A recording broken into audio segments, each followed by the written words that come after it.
The words seemed to rustle through the empty court like wind among dry leaves, yet the girl in the dock gave no sign that she had heard.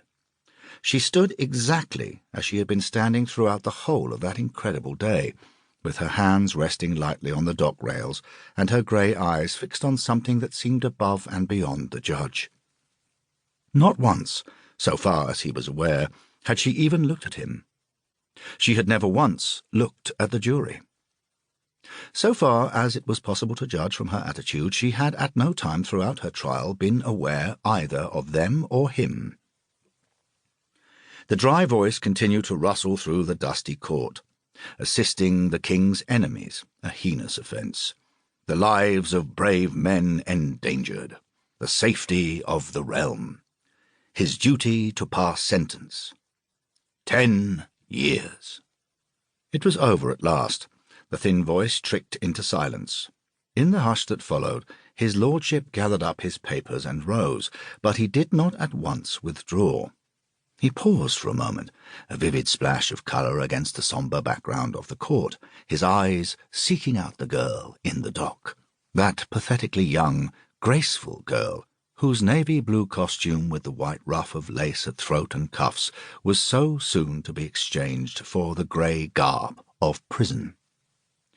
He saw her delicately cut face in sharp outline against the black oak panelling behind, felt again the calm serenity of her, the utter fearlessness of her, and once again he was reminded of that old picture of Joan of Arc at her trial.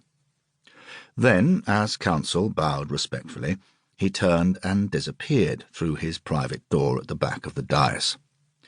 Simultaneously, a wardress reached out and touched the prisoner's arm. "That's all," she whispered audibly, and with a jerk of her head towards the cells below, "Come on." The trial had been held in camera.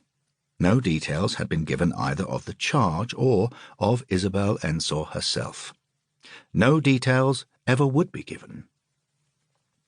In tomorrow's papers there would be a brief paragraph announcing that Isabel Ensor, until recently employed as a secretary in a certain aircraft company, had been sentenced to 10 years imprisonment upon a charge of selling information to the enemy.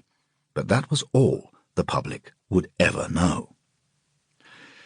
The 12 good men and true filed noisily from their box, glad that the case was over.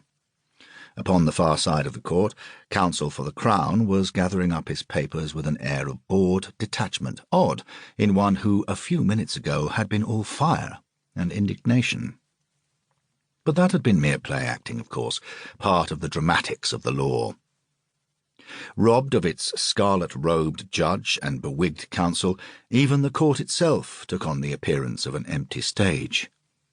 10 years. In a close, stuffy little room down below, the convicted girl was taking leave of her fiancé.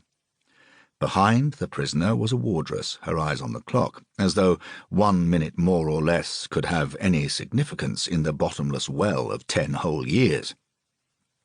And behind John Maynard stood a police sergeant, keenly alert that nothing passed between the two that might in any way circumvent the ends of justice. At last it was over.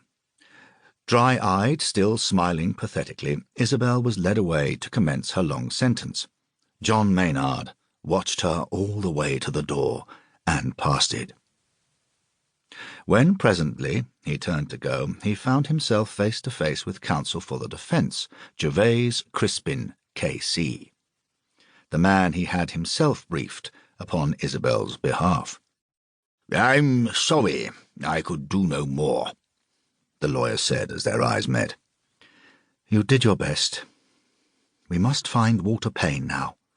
"Do you think that would be of much use?" "But of course it would. Payne is the one man who can clear her." The lawyer nodded his head slowly. It was plain that not even the verdict of the court meant anything to John Maynard. He simply would not accept it.